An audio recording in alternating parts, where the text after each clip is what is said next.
تصدق على من نقول صدرة سواء نقول داري نبان العقو ديبتي وقصد عدي ودنا دنا نكد عدي ضد كلام ما ضد كنا نحدث برجع رب بل بانو بحياة بادية بان كان عنو أكونتكم اللي هي نن سكوا حنا هاي وده ده العكس أي حاجة بكيل وقصة مرحبا وصار نقدي وحوار كنك يوم مقاحي وين توفر تكشغين مقاحي دي وبرقانسن وشغله كبرقانسن مرقاسو السلام عليكم وعليكم السلام عصر كيف هذا وصلنا السلام عليكم وانكم مشغول سن عشاء يجيبوا يمدي وعور ورده ما حد داف يقول لعقتي بريقان كو ديبتي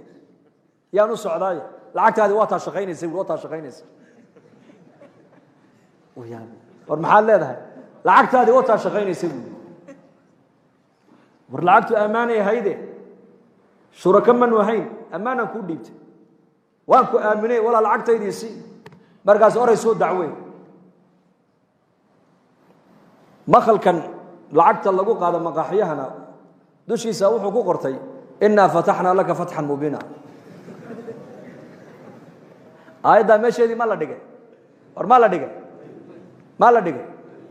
jaalayaasha kama aragtin tawakkaltu ala allah wa kafa billahi wakila mis jaadiya maxasku keen ayda quraanka hatta jaalayaasha ka dul arkaysa inna fatahna laka fathan mubina quraanka meeshiisi lama dhigin hadduu qofku amaano lahayn nabigu yiri qofka amaano aan lahayn iimaan ma labo rasuulku yiri marka nabigu saxaabada wuxuu ku dhiirigeliyay jacaylka ilaahay nabiga aad u qabtaan wuxuu ku noqonayaa dhabmayni sheega marka sheekaynaysa run ku sheekaya marka amaano leeyni dhiibtana amaanada xafida haddaad ballan qaadana ballanka buuxiya buu rasuulku yiri Isa ibn Maryam alayhi salaam ayaa arkanin labada gacmood halka ku go'an labada lugoodna halka ku go'an indhala oo waxbana aan arkayn jirkiisana ay ku dhacday baras oo wada cad oo ku ducaysanayo leh ilaaha waxaan ku xamdiyaa balaayo badan oo adoomihiisa ku dhacday iga badbaadiyay aniga waa nin labada lugoodna halka ku go'an labada gacmoodna inta ku go'an indha aan lahayn oo waxba arkaynin jirkiisana waxa ku dhacday baras wada cad yahay waxaanu ku ducaysanayaa uu leeyahay ilaaha waxaan ku mahadiyaa balaayo badan oo adoomihiisa ku dhacday iga badbaadiyay baan ku mahadiyaa buu leeyahay nabiyullaahi ciisa alayhi salaam baa ku yiri oo adiga balaayada ka maqan ee dadka kale ku dhacday ilaahay ka magan galaysa maxay tahay buu yiri wuxuu yiri waxa weeyaan dad baa jira buu yiri qalbi bay leeyihiin qalbiga ilaahay kuma hayaan cabsidiisa iyo jacayladiisa carabna way leeyihiin carabkoogana ilaahay kuma xasuustaan ama aniga ilaahay wuxuu isiiyay qalban shaakiran walisaanan dhaakiran ba ilaahay isiiyay qalban shaakiran qalbi wuxuu ilaahay siiyay mar walba mahadnaqaya iyo carab wuxuu ilaahay siiyay dhaakira oo mar walba xuska ilaahay ku qoyan qofka qalbi la siiyay ee qalbigiisa ilaahay maanta aan ku hayn cabsidiisa maxabadiisa jacayladiisa aan ku hayn iyo qofka carab la siiyay ee carabkiisa ilaahay aan ku xasuusanayn ee wax kale uu kaga sheekaysanaya miyayna balaaya ku dhicin buu yiri haaway ku dhacday taasan ilaahay ka magan galaya buu yiri ilaahay baan aniga taayiga ilaaliyay buu yiri nabiga alayhi salaatu wasalaam ayaa suuqa madiina isagoo maraya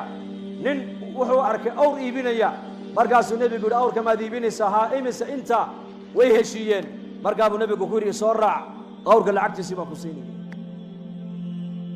ana reer baadiya ma garanay nabiga sallallahu alayhi wasallam magaalada madiina wuxuu soo galay awrka inuu iibiyo hogaankii buu hayaa rasuulku daba socda markaabuu nabigu degdegay maadaamuu nabigu xaq lagu leeyahay wuxuu doonayaa inuu ninkan hore lacagtiisa u siiyo ninkii reer baadiyana aayar buu u socdaa maadaamuu safar ka soo galuu soo daalay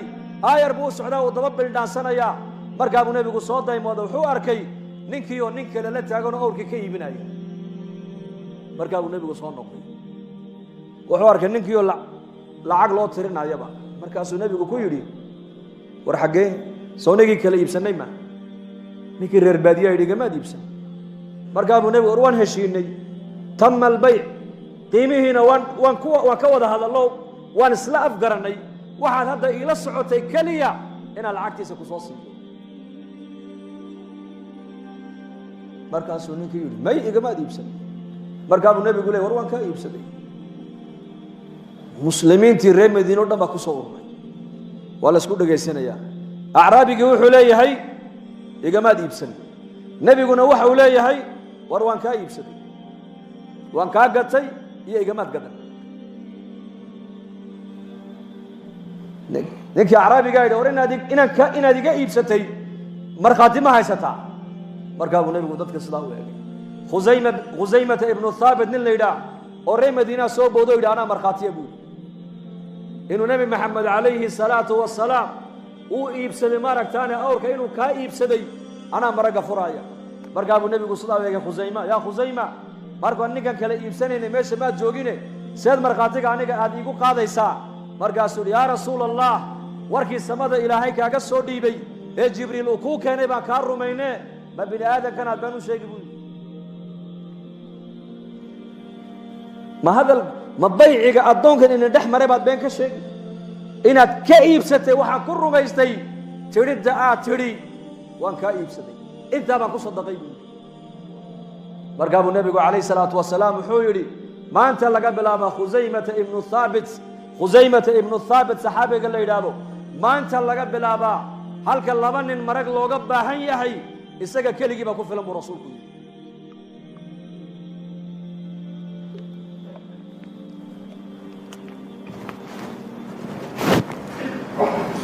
markiiba nebigu calayhi salaatu wasalaam wuxuu siiyey shahaado ayuu siiyey shahaadatu khusayma tacdilu bishahaadati rajulayn laba nin halka marag looga baahan yahay khusayme keligii baa ku filan buu nebigu yihi calayhi salaatu wasalaam leanna saxaabadu waxay garanayaan nebi maxamed qadarkiisa mar haddii ay maqlaan ilaahay baa sidaa yidhi oo nebi maxamed baa sidaa yidhi boqolkii boqol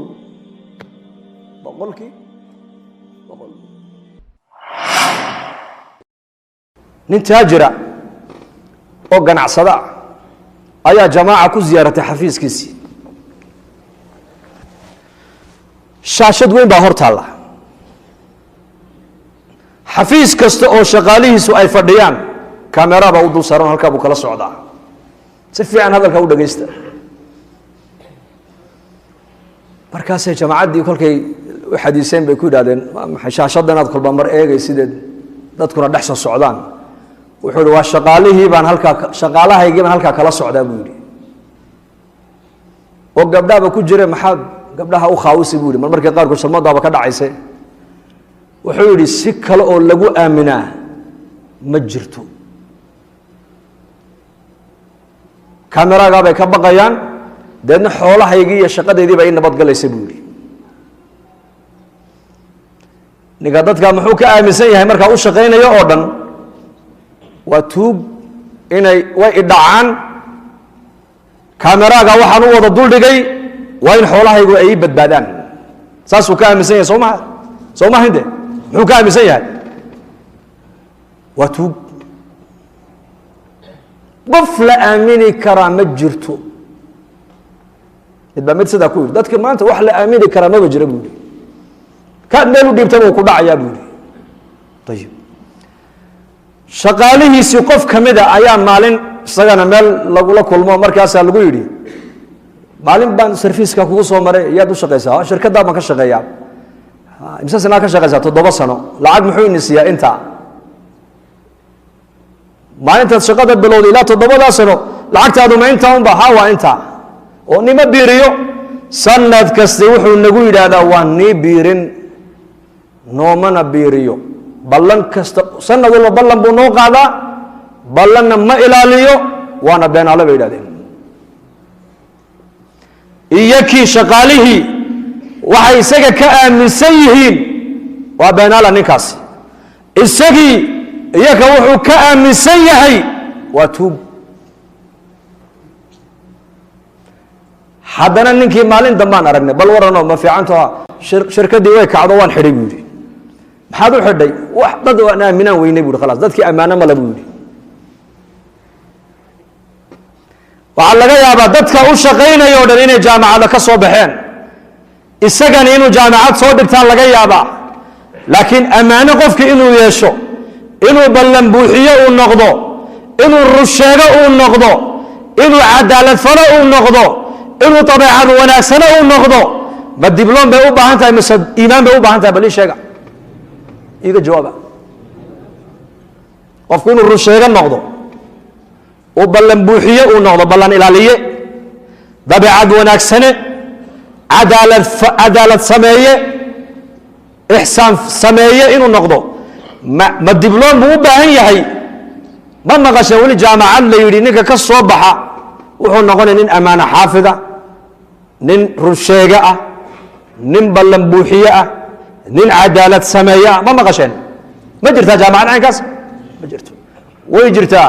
waa jaamacaddii nebi maxamed calayh isalaatu wasalaam suudaan 2009 magaalada la yidhahdo saleym waa xadka u dhexeeya masar iyo suudaan ayaan joogay jamaacan la socday nin caalima ilaa imika ninka caalimka waan xasuustaa magaciisa sheekh saabir cali baa la odhan jiray callaama khatiiba oo ilaahay uu siiyey quwata albalaaga waalkalaam waalfasaaxa ayaan gurigiisa ku buuqday maskiidku wuxuu qaadaa taqriiban ilaa 10 kun oo qof markaasaa jamaacaddii maskiidkaan nagu tidhi yaa jamaacata jabuuti dhegaysta masaajidkan 2 saaca subax uu buuxsami doonaa balaas waa la kala waayi hadda imika sii diyaar garooba masaajidka alaabtiina meel dhigta balaasa sii qabsada sidee ninka khatiibka halkan waxaa looga yimaadaa 100 kilomitir baa khudbadiisa looga yimaadaa haynooga yahan ziyaarane daa'iman jamaacadada tartiibta waxaa ka mid ah ma nazaluu fii manzil hadday magaalo ama maskiid ku degaan laabudda waa inay sheekha caalimka ziyaartaan gurigiisii baan ugu tegnay markaas jamaaca kuu joogtaa la yidho soo gala buu naga yidhi waan gallay khudbad buu warqadar ku diyaarsanayay waa khatiib weliba warqadda uu ku qortaa maahayna waa yani yakhtub biduuni alwaraqa markaasuu nagu yidhi min ayna markaasaan ku yidhi min jabuuti uu yaabay jabuuti ha dariiqeed soo marteen waxaan ka yidhi waxaan soo marray jabuuti sanca khartuum ilaa iyo qaryadaada waxaan ku imanay bas maxaad masaafada intaa leeg aad u soo gasheen buu yidhi bal ii sheega markaasaan idhi waxaan u soo gallay liislaaxi anfusina maxaan u soo gallay sheekh waxaan u socnaa baan ku idhi liislaaxi anfusina uma buu yidhi walitadkiiri ikhwaanina iyo dadka walaalaha iyo muslimiintan inaan soo baraarujinno oo soo ziyaaranno uma waliixyaa'i juhda nebi calayh isalaatu wasalaam dadaalkii nebi maxamed uu ummadda uga tegay dhaxalka ahaana ee ummaddu ay culummada ku weecisay dhaxalkii ee caamaduna adduunya u jeesatayna inaan caamada u sheegno oon ku nidhaano dadaalka diinta ininkana caamay waa laynaga rabaa culummada la shaqeeya oo garab culummada siiya markaasuu yidhi kalaam cajiib wax kale uma iman wax kale intaa baan u soconnaa wuxuu yidhi ayaa inaga dambeeya waxayna siiya markaasaan idhi nin walba waa bimaalihi wa nafsihi cajiib buu kacay sharaabkii buu noo dhigdhigay kolkaana cabnay buu naga yidhi bas waa ni iman maskiidka iska socda annagu waxaan leenahay ninkani su-aalaha siduu noo weydiiyey daqiiqa talow khudbaddii dhannaydba bilow ka soo diyaari uun tabliiq cajiib mambarkii mar aliya markuu fuulay hadalkiisa waxuu ka bilaabay jamaaca iigu timiday buuhi guriga waxay igu yidhaahdeen waxaan ku yidhi maxaa dalka u timaadeen waxay igu yidhaahdeen waxaan u soconnaa islaaxa naftayada waa taan annaku maanta aan ilowsannahay buu yidhi haddaan culummo nahay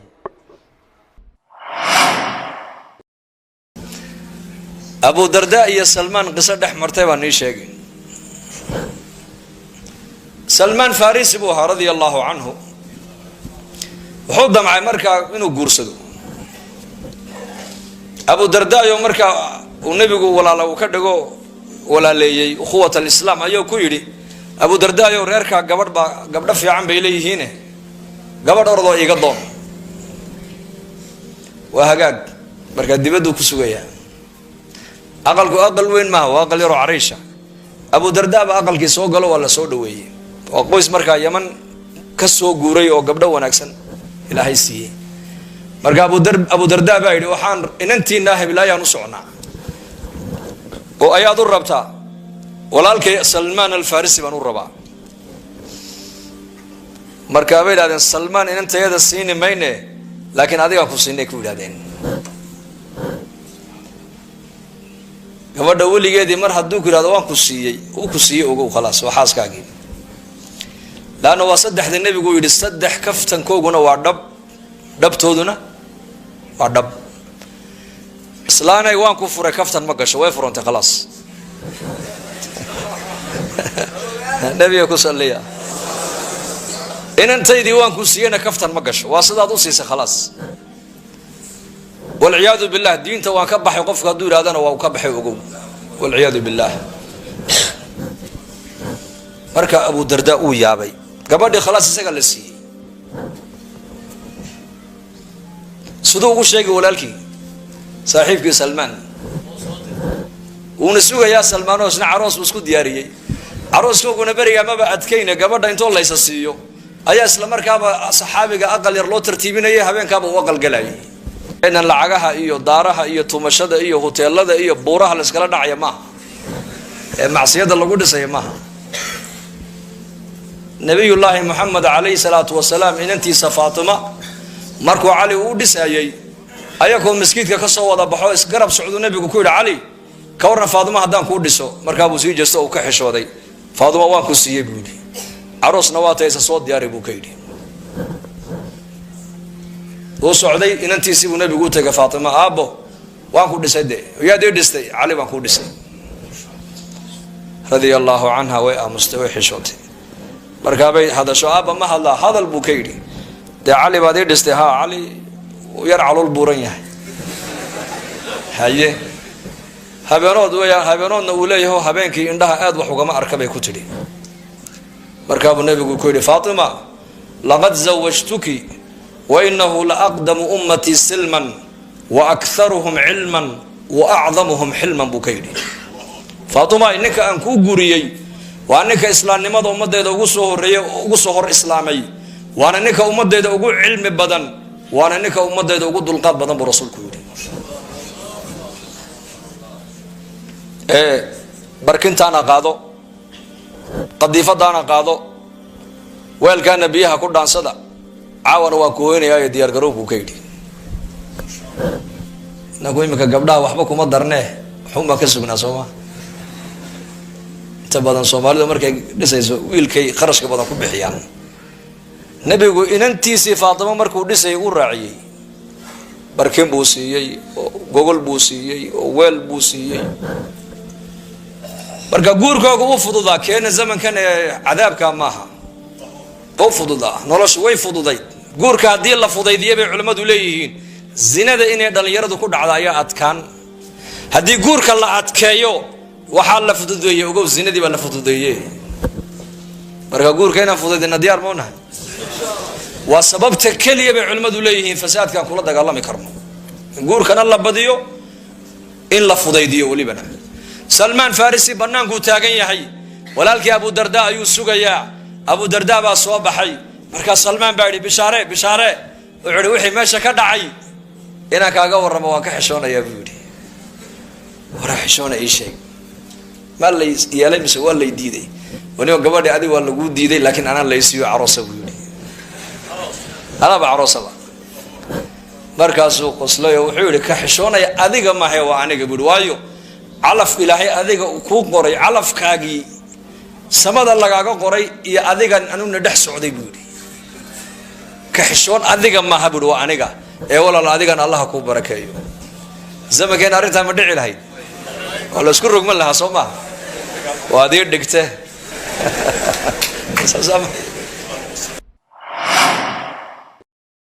qisadii nebi ibraahim calayhi salaam dhegayso. waa nebi ibraahim waa khaliilkii ilaahay jala wacala weliba dacwadda imtixaan buu u soo maray. markuu weydiistay ilaahay jala wacala in loo siyaadiyo iimaankiisa in macrifada rabbigii ay u korodha markuu weydiistay. waid qaala ibraahiimu rabbi arinii kayfa tuxyi lmowta qaala awalam tu'min qaala balaa walakin liyaطma'ina qalbii. maxaa ku xigta qaala fakhud arbacata min aطayr. shuruud baa yaa la hordhigay isaga afar shimbirood la kaalay baa lagu yidhi haddaad doonayso iimaanka inaan kuu siyaadino macrifada rabbiga inay kuu korodha haddaad doonaysid afar shimbirood soo qabo mustaciduun diyaar mawtiinde ya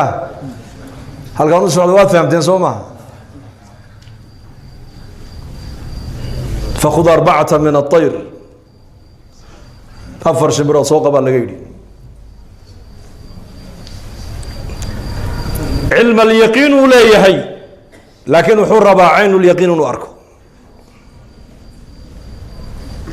cilm alyaqiin uu leeyahay awalam tu'min baa lagu yidhi maad rumayn waxa dhintay saanu soo noolayno miyaanad rumaysnayn inaan soo saari karno inaan abuuri karno mar kale inaan noolayn karno qaala balaa may waan rumaysanahay buu ihi taa rabbigayow walaakin liyadma'ina qalbii waxaan rabaa in qalbigayga iimaanka iyo macrifadaadu ay sii biyo dhigto min darajati cilm alyaqiin ilaa darajati cayn alyaqiin inaan arkaan rabaaba shaygii oo la samaynaya inaan arkaan rabaa waa hagaaga afar shimbirood la kaalay baa lagu yidhi waa shardigaas oday da-weyn weliba afar shimbirood oo weliba aan isku nuuc ahayn bay culammadu yidhahdeen oo kala nuuc ah oo mid walba waddan gooniya meel gooniya laga soo qabanayo oday da-weyn soo qabashadeedu may u fududahay mise waa u dhib yar tahay mise way ku adag tahay maxaa loo sheegay qisadan xikmadaha qur-aanka allah ina fahamsiiyo qur-aanka waa inaan tadabbur ku akrinaa moogtahay waxaa laynoo sheegayaa sulaymaan oo adduunyadoo dhan ilaahay weydiistayna bilaa shuruud baa lagu siiyey waayo adduunyadu qiima ma leh laakiin ibraahim wax qiima luna weydiistay ka dhigan tahay shuruud baa ku xidhnay isaga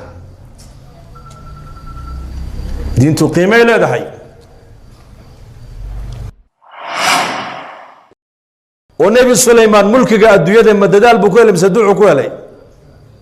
bal ii sheega rabbi ikfir lii wahab lii mulkan laa yanbagii liaxadi min bacdi inaka anta alwahaab maxaa ku xiga fasakharnaa lahu riixa tajri biamrihi ruqaa'an xayثu asaab markiiba ilaahay waan aqbalay buuhi ducadiisii mulkiga adduunka o dhan baa gacanta ka gelinay maaha lacag wuxuu ilaahay weydiistay maaha dibloom iyo tacliin yar maaha waa mulk weliba isaga dabadii cid dambana aan u qalmayn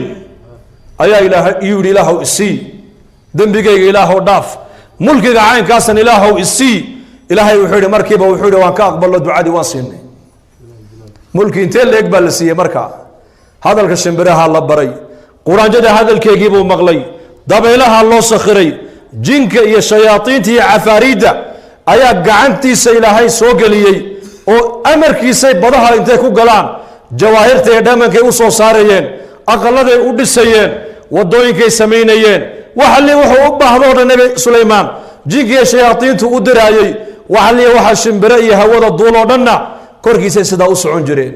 waxushira lisulaymaana junuudahu min aljini walinsi waاطayr fahum yuuzacuun xata ida atw calى waadi الnml qaalat namlaة ya ayuha الnml اdkhuluu masaakinakum laa yaxطimanakum sulaymaan wajunuuduhu whm laa yashcuruun fatabasma ضaaxika min qowliha wqaala rabi awzicnii an ashkura nicmataka alatii ancamta calaya wclى waalidaya waan acmala صaalixا tardaah waadkhilnii biraxmatika fii cibaadika الصaalixiin waa ka ku ducaysay ducadaas mulkigii caalamkao dhan ilaahay intuu soo qaaday ayaa ilaahay nebi sulaymaan gacanta ka geliyey bilaa shuruud wax shuruuda laguma xidhin markaasaa ilaahay yihi haadaa caطaa'una tani waa deeqdayadii famnun aw amsik bigayri xisaab haddaad doonto galladayso oo ciddaad doonto ku galladayso oo sii haddaad doonto hayse baa lagu yidhi waxba lagaa weydiin maayo tan laguguma xisaabin maayoba tan saciid ibn zayd radia allahu canhu islaam baa ka soo ashkatootay maxay kaga soo ashkatootay dhul aan lahaa ayuu beertiisii ku darsaday tidhi weliba ceelkaana anigaa leh iyadu haddama le ogow isagaa iska leh waa been abuurasho cuhmaan binu cafaan amiirka muminiinta u yeedhay saciid سعيد وطبنكي جنة اللو بشارية نين كمدا سعيد بن زيد أبا الأعور بركاسولي والله قاسو دعوة سعيدو ويا قاسو دعوة سلام تابع قاسو دعوة الضغطة وما حي قاسو دعوتي لول يدو أيلة ذا هاي بعد قادة تيبي يلا ليه ومع العيل كايضال بركاسولي يا أمير المؤمنين أنوحن كم مغلي نبي محمد عليه الصلاة والسلام أوله دول أولهين تاكد دول أولهين نك الظلم كو قاتبوا نبي قيري مالك القيامة وحل لقو عقوبين دونا تضبط دول انتو سلسلة لوغو حلو آيا قورت لو قلنا لورن دونا جيدو لكع لما نكعي كرايو ما نو حديث كنبي محمد كهيو كم مغلي ما يقولتها حق بني آدمين عن ظلم كو قاتم إلهو حدا يقول بين أبو راني سبوا يدي عندها كان قاد حدلن أضو عندها كان قاد موياني هل كان أي شيء قصي إله قد البيودي قل كي وقع كعي حق قادة تبوليسية وإن دبش